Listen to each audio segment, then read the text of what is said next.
তোমালোকৰ মেট্ৰিক পৰীক্ষা বহুতৰে হৈছে বা বহুতৰে এটা বাকী আছে। এটা ডাঙৰ প্ৰশ্ন যে মেট্ৰিক পৰীক্ষা বেয়া হ'ল, গেছ মাৰ্ক দিব নিদিয়ে বা এটা বা দুটা বা তিনিটা ছাবজেক্টত বেয়া হৈছে, এতিয়া কি হ'ব? এতিয়া ছাত্ৰ ছাত্ৰীসকল আৰু কিমান মাৰ্কছ গেছ মাৰ্ক দিব? ইতিমধ্যে মই এটা ভিডিঅ' প্ৰস্তুত কৰিছিলোঁ, কিন্তু বহুতে কৈছিল যে মাৰ্কশ্বিটৰ সৈতে প্ৰমাণ কৰিব লাগে, আৰু সেয়েহে মই তোমালোকৰ বাবে মাৰ্কশ্বিটৰ সৈতে আজি প্ৰমাণ ভিডিঅ' লৈ আহিছোঁ, তোমালোকে চাব পাৰিবা।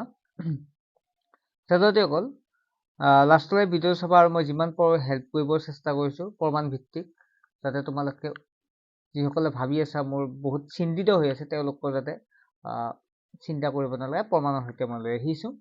গতিকে তোমালোকে চেনেলটো ছাবস্ক্ৰাইব কৰি ৰাখিবা, ৰিজাল্ট দিলে বা কিবা ইনফৰমেশ্যন আহিলে মই আটাইবিলাক জনাই দিম এই চেনেলৰ জৰিয়তে। গতিকে যিসকলে চাইছা জাষ্ট চেনেলটো ছাবস্ক্ৰাইব কৰি দিবা।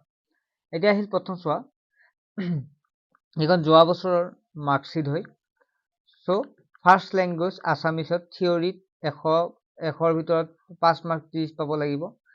তাৰপিছত ছেকেণ্ড লেংগুৱেজ ইলেক্টিভত যিটো ইংলিছত 45 ভিতৰত 5 মাৰ্ক 15 13 MCQত অবজেক্টিভ, আৰু ডেছক্ৰিপটিভত 14 পাব লাগে। তোমালোকে বহুতে কৈ আছিল বিশ্বাস কৰা নাছিলা, তোমালোকে গম পালা 45 ভিতৰত 13 পাব লাগে MCQত আৰু 14 পাব লাগে ডেছক্ৰিপটিভত, আৰু টোটেল মাৰ্কছ পাব লাগে 30। ঠিক আছে, এতিয়া চোৱা যিজন ষ্টুডেণ্ট আছে ছেকেণ্ড লেংগুৱেজত ইণ্টাৰনেল এছেচমেণ্ট যিটো 10 নম্বৰ হয়, তাৰ ভিতৰত 3-5 মাৰ্ক 7 পাইছে। তাৰপিছত অবজেক্টিভত 22 পাইছে। ঠিক আছে, আৰু ডেছক্ৰিপটিভত 5 পাইছে। চোৱা কিমান কম পাইছে চোৱাচোন, 14 পাব লাগে, তাৰ ভিতৰত 5 পাইছে, 9 নম্বৰ লগা আছে, আৰু সেয়েহে ইয়াত কি হৈছে গেছ মাৰ্ক কিমান দিছে 9 দিছে। চোৱা গেছ মাৰ্ক প্লাছ 9 কৰি দিছে, দুয়োটা কিমান হ'ল পাছ কৰিছে। চোৱা চ' 9 নম্বৰ গেছ মাৰ্ক দিছে, প্লাছ যে দিছে এইটো 9 নম্বৰ গেছ মাৰ্ক দিছে।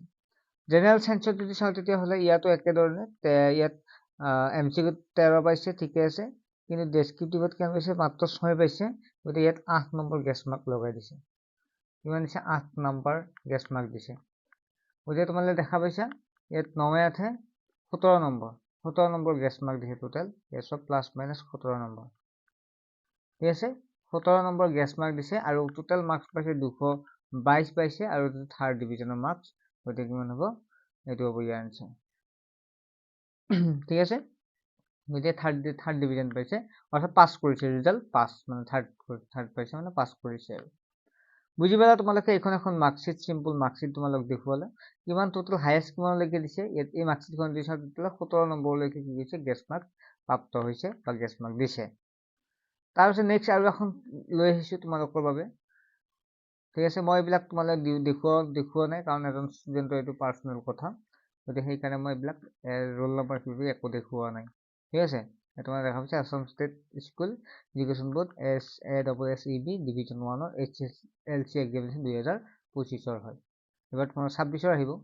ইয়াতো তোমালোকে দেখা পাইছা ফাৰ্ষ্ট লেংগুৱেজটো ঠিকে আছে, ছেকেণ্ড লেংগুৱেজত কি আছে 8 নম্বৰ পাইছে, যিটো ডেছক্ৰিপটিভ 8 নম্বৰ পাইছে, আৰু কিমান লগাই দিছে 6 নম্বৰ, ইয়াত প্লাছ মাইনাছ কৰিছে, অৰ্থাৎ মানে গেছ মাৰ্ক দিছে।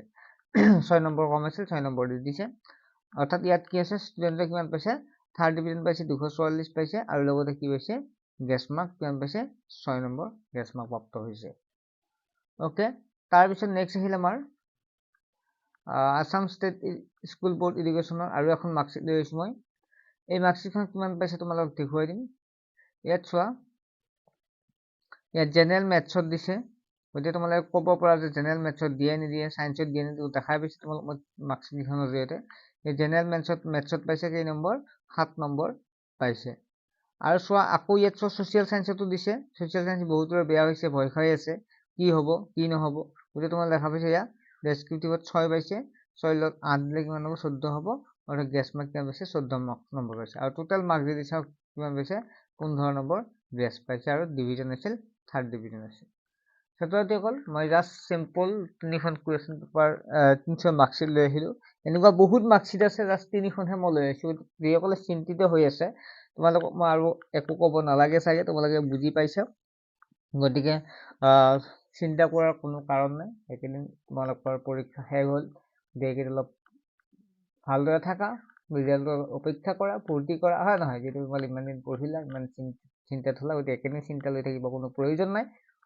ৰিজাল্ট আহিব, ইমান দেৰি নকৰে, আৰু কেতিয়া ডেট বা আটাইখিনি মই তোমালোকক জনাই দিম, বা কি কৰিব লাগে কি কৰিব নালাগে সকলোখিনি, বা যি ইনফৰমেশ্যন পাওঁ আৰু এছএপৰ পৰা সকলোখিনি তোমালোকক চেনেলৰ জৰিয়তে জনাই দিম। গতিকে তোমালোকৰ কোনো বন্ধু বান্ধৱীয়ে যদি চিন্তিত হৈ আছে, মাৰ্কশ্বিট কেইখন দেখুৱাব পাৰিব। ইয়াত তোমালোকৰ প্ৰমাণ একো দৰকাৰে নাই, জাষ্ট মই যোৱা বছৰ মাৰ্কশ্বিট কেইখন শ্বেয়াৰ কৰি দিলোঁ। গতিকে তোমালোকে চেনেলটো ছাবস্ক্ৰাইব কৰি ৰাখিবা, মানে ঠিক আছে, বাই।